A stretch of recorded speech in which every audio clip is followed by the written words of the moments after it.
উঁচ নিচ, জাতপাত, ধর্ম, বর্ণ এই সমস্ত আজকের দিনে খুব কম দেখতে পাওয়া যায়, কিন্তু একটা সময় ছিল এগুলো খুব প্রচলন ছিল এবং এই জাতপাতের নিয়ে এক কথায় অত্যাচার হতো।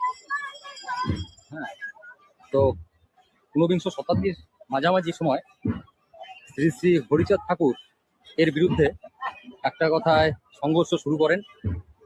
হ্যাঁ, সব মানুষ সমান, সব বর্ণ সমান, সব জাতি সমান, উঁচ নিচ বলে কিছু নেই। তো সেখান থেকেই আনুমানিক 1860 খ্রিস্টাব্দে এই মতুয়া সংঘের সংগঠন তৈরি হয়। ঠাকুরনগর ঠাকুরবাড়ি এটা হচ্ছে গিয়ে কামনা সাগর। এই কামনা সাগরে অজস্র মতুয়া ভক্তরা ডুব দিয়ে তাদের মনোকামনা যা থাকে সেগুলো পূর্ণ করেন।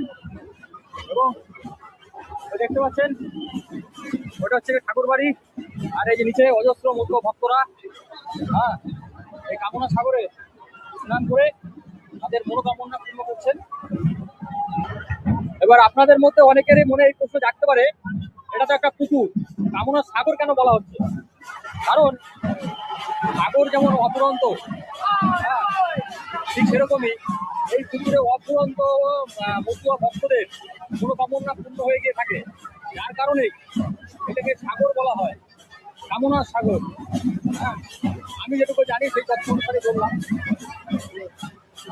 অজস্র মতুয়া ভক্ত অজস্র মানুষের কামনা মনের কামনা পূর্ণ হয়ে থাকে, তার কারণে এটাকে কামনা সাগর বলা হয়।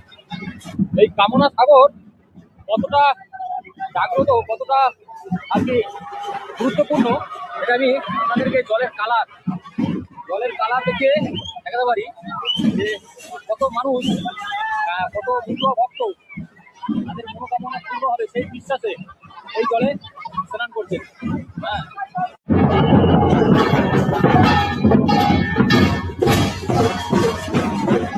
ঠাকুরনগর মেলায় কিন্তু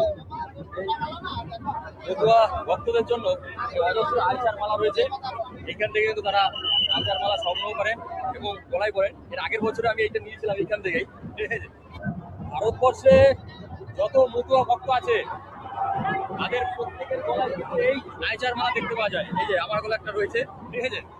এই আইচার মালা সম্পর্কে একটু জানবো। কোথায় মতুয়া ভক্তরা আইচার মালা গলায় কেন পরে একটু বলো। মহাপ্রভুর হাতের করঙ্গ নিত্যানন্দ বলছিল যে তুমি সব ত্যাগ করছো, করঙ্গ নিয়ে কেন হাতে, সেই কিন্তু তোমার সঙ্গে। তাই ওই মহাপ্রভু আইসা ওই সেই করঙ্গ ভাঙছে।